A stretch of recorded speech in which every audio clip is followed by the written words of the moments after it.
Today we have with us Akshay Tandon sir from the BM batch of 2015 for this Know Your Alumni or KYA session. Before joining XIMB, he worked with the companies like Mercer and S&P Capital as a consultant and associate respectively. With that experience, he joined XIMB in the year 2013 and post his MBA, he started working with Snapdeal, which he continues to be a part of. Currently, he is an associate director, category group head for footwear, sports fashion, and fashion accessories. It's a pleasure to have an opportunity to interact with you, sir. Thanks, Avik. Thank you. So, beginning with the questions, I'd like to ask you about the fondest memories that you have with any of the professors or peers at your at XIMB during your time. Fondest memories. I think there were a lot of memories. But if you talk about fondest memories, just going to talk about a couple of them. So yeah, first year I think it was we were all getting to know each other, be it the professors, be it our peers and our the people who joined. But I think as we moved on to second year, where we started understanding what we wanted out of it, what kind of electives are we looking at, we started developing a really good rapport with the professors. And also because of the part of different communities that you are, I think you start to get to know them. But yeah, a couple of instances I'm going to talk about. I think it was second year where there was a subject on capitalism. It was taken by Professor IC and his wife. I think there was a very small set of group. It was very different from what I wanted to do. I was pretty much aligned to have a blend of finance and marketing, but this gave a different perspective about things. We used to have some really good discussions. It wasn't a classroom setup, but it was more about collaboration and discussions, especially the discussions which used to happen post dinner. So because we didn't have any following classes, so I still remember there used to be sessions that used to start late, post 11 p.m. would carry on till 1:30, gave a different perspective. So really enjoyed that. But on the lighter side, I still remember it was first year. It was one of employer relation ER subject where we had a quiz where it was +1 to get a correct answer and -2 to get -2 if you get it incorrect. We all attempted it as expected. It was quite difficult. It was very difficult to get the questions right. And one of my very close friends, he overslept, so he missed the quiz. So post the quiz, he went to the professor. The professor had he had a really nice humor and with him. So we always enjoyed his sessions. He said, so I'll call him X. He said, Mr. X, you know what? 50 percentile, and then 50% of the batch is actually scored below zero. If you want to attempt this quiz, I think it's up to you. But I would just say that it's better if you take a zero and you sit back and enjoy. Not encouraging people to miss quizzes, but that was one of the funny instances. On the peers part, Vivek, I think I've been very lucky since day one. Met a few people. We went out for drinks. We went out for dinner, and to date we've been tightly knit. You would have seen during your B school, you come. You make multiple groups, you meet multiple people, you keep changing. But for us, it was somehow since day one we all clicked. We got a very tightly knit group. We're still very thick. And the best part, I actually met my wife there. So a lot of fond memories. Great, sir. I have just attended couple of classes of IC sir and SRC ma'am, but I can definitely relate to what you are saying. Maybe Uh, keep the notes. I still have the notes. I still read them at times. Quite interesting. Definitely, sir. Moving on to your forte, sir. While the market of online shopping is increasing day by day in India, the number of brands and online stores entering the market are high too. So, how, as an important stakeholder in this market, do you assess this situation, and what do you think is the future ahead? All right, good question. Uh, so we just wanted to, I'll just say because of the cheaper data that we have, because of the telecom partners, I feel internet, it's helped penetrate internet into the deeper sections of our country.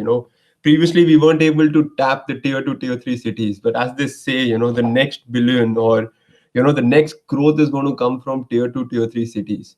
So yes, e-commerce was always in a way an exciting space. We are always looking forward to look at how we can grow further. There are certain sections which we've tapped, but now moving to tier 2, tier 3 is something which I think all the major e-commerce companies are thriving towards. So yes, so the pandemic actually helped. What happened was that certain section of our of our country never ever shopped online. For them, it always used to be, it's a difficult way to shop. They didn't know it was that how what's the ease in shopping online. So this forced a certain section of people to go online, and and to just experiment and see how things happen. So yes, there was a momentum which came through because of the pandemic, and what we started seeing now is that uh, because of the digital payments, because of the ease of just how the ease of things coming through, we are able to tap the tier two, tier three, and surprisingly, we've seen a great response. Uh, that's where I think most of the companies are focusing. How can we leverage that? How can we grow through those sections? But apart from that, Vivek, what I feel what's going to come up next is going to be a lot of D2C brands, as in direct to consumer brands. So yes, these major internet, major e-commerce companies do serve. They have huge assortment, and there are always certain sections which will not be covered by these bigger firms. This is where we're going to see you'll see you know there you'll see a lot of D2C companies coming up. uh, and in the next 3 to 5 years, they're going to be raising a lot of money. You're going to see, after say 3 to 4 years, they're going to be the things they're going to be acquisitions. There are going to be companies coming together. So that's going to be a very interesting space, and I feel that if someone wants to look at internet right now, I think that'll be a great avenue to explore. Great, sir. You mentioned something about the pandemic too. So there's a question in that regards also. So what changes did you observe in the consumer behavior during this pandemic, especially in the fashion segment, as people are less expected to spend on this while being in a lockdown? Also, how firms look forward to predict such changes in advance to better serve the customers. Good question. All right. So yeah. So one thing what happened during the pandemic, this would be across. I feel we got some time to just step back and think. Where are we going? What kind of direction do we want to look at? So yes, there were a lot of ifs and buts. There were a lot of things where people were assuming this is going to happen. This kind of segment is going to grow. These kind of assortment going to sell. But something that we stuck to was we'll stick to our basics. We'll start going. We'll start looking at things that we've been doing well. Let's try to focus on that, and let's see how things. What will happen once the lockdown opens up. But talking about the fashion industry, as you said, right? It's an interesting case here. Even we didn't have answers. We didn't know how the fashion industry is going to respond post pandemic.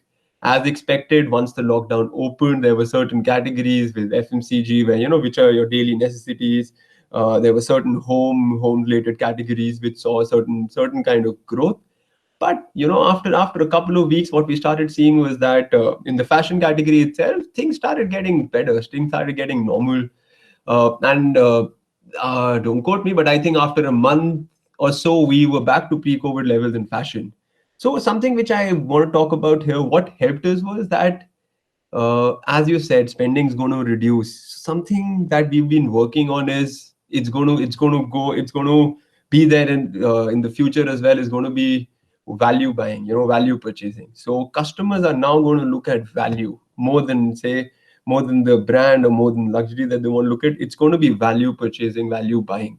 So that is the kind of segment that we've been targeting on. We've been working on it for the past couple of years, and which somehow perfectly fit into the kind of customers or kind of the segment that we actually cater to.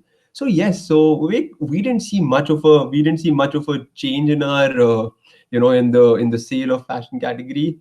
It reached pre-COVID level very soon. What helped us was the kind of assortment that we were able to cater to the audiences that we have.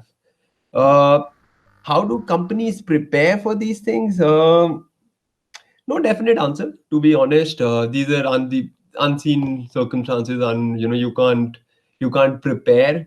But something that helps, say, an e-commerce company is the choice of assortment, right? We don't it's a virtual uh, store, as in it's not a physical store where you have limited space and you're only able to have a certain kind of assortment that you can display to the customer. But being a virtual space, it gives opportunity to multiple people to come and showcase their product. So what helped was that because of the setup, it gave opportunity to people who felt that, this is the time where we can, we can mushroom, we can grow forward. So yes, the assortment, the value proposition that we were giving helped us. Thank you, sir. While reading one of the reports, I read that Amazon is facing 5 to 15% of its orders being returned, and the same was for Flipkart was 10 to 20%. While they are thriving to reduce those numbers in order to reduce the sunk cost of returning orders, logistics involved in it, operations, handling, etc., Mm. Snapdeal came up with this policy of no question asked return. You mentioned the feel of brick and mortar stores in that. So, sir, how do you think these policies impact the mind of customers considering such USPs? Right. Okay, so Vivek, we got to understand here there are two kinds of returns when we talk about online. One is a customer return and the other is a courier return. So just to quickly just take you guys through what's a customer and what's a courier return. A customer return is someone who's accepted the order, did not like the product or faced some issue, and he or she's raised an a reverse pickup. So that's called a customer return. The other is the courier return. The courier return is somewhere where, say, the order has been placed because of the third party logistics, not able to reach the customer, or is it a fake customer who's just placed an order online? So that's the courier return. So the major problem in e-commerce is mainly courier return. The customer return, the very small section of the overall sale. And talking about the no return policy, as in no question return policy, I think that goes with with the setup of e-commerce. That's something that's a given, because what you mentioned, that we don't have a brick and mortar feel. People can't physically observe. People can't physically see the product. So that inherently comes with the nature of the industry as such, where we give the customers, we're going to keep the customer at the apex.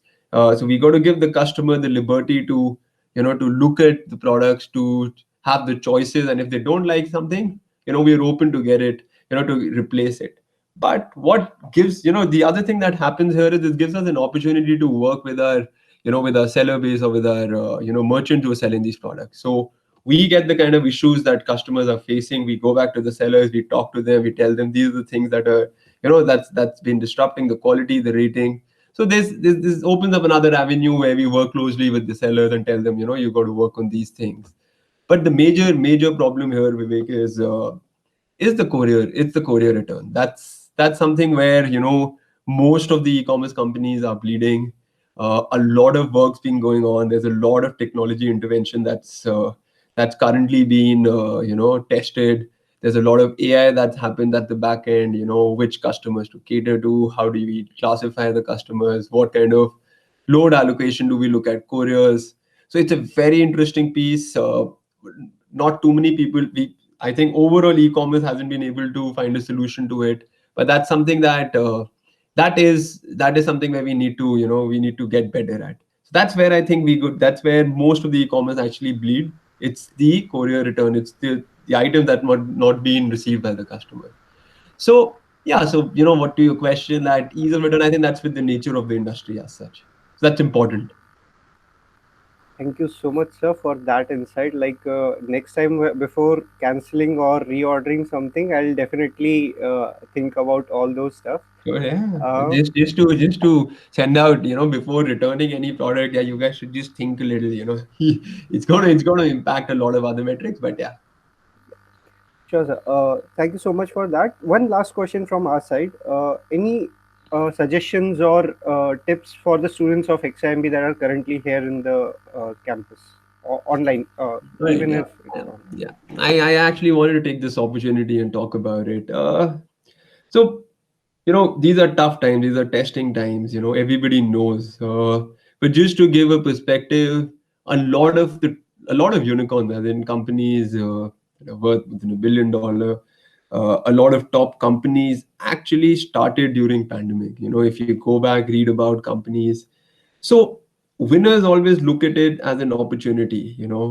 They see that there is going to be a different kind of opportunity, uh, which can work in our favor. So talking to the the people who currently looking and they're going to pass out, it's important first of all to have you should know what you want. I'm talking about from my personal experience. So it's important to define what you want once you pass out from your B school. Don't run after the first company that comes in. I do understand a lot of people come here with a certain burden because of the loan, because of the expectation that they have, but have a mind towards what you want to do, because this is going to define uh, it's a long term decision. This is going to define what you want to become, where you want to go. So don't jump after the don't jump after the first company that's come in. Don't get disappointed if you're not able to crack a couple of companies, but just have an idea what you want to do. Like, when during our time, 2015, 14, 15, internet was booming. So there was no question that I was going to sit for companies which are not of my interest. I was very, very focused towards learning about internet. It's not going to be easy, because you've got to work extremely hard to get a job. But now, currently, in the current situation, the effort's going to be even more. So just be focused, be definite what you want to do. Just don't go randomly towards a company because that's paying, say, X, or a certain percentage higher than the average. It won't help you. It might be great in the first year, second year, but in the longer run, you'll see that it becomes even difficult to come out of that trap. So, just to everybody, think what you want to do. You have time. Explore the internet space. It's going to be exciting. There's going to be a lot of technology startups that are going to come out. Connect with people. Be open. Don't sit back. Don't wait. Reach out to your alums. Reach out to people who you know. There is no harm. No one's going to mind. People understand what the situation is. Explore industries like edtech, health tech. These are upcoming fields, and be ready to take risk. It might pay off, it might not pay off, but if it doesn't pay off, you learn. So it's important that people take risk and just have clarity what they want to do. So yeah, so good luck to everybody, and I want to say, just stay safe, take care of your mental health. Don't get disappointed if you don't get a job. I was, to be honest, I was, for the last 10 or 10 or 15 people who were left to get recruited. So it doesn't matter, right? Things work out. uh, do well. Reach out to any of us if you guys need any help. We're always there to help you guys. uh, and yeah, best of luck. Thank you so much, sir.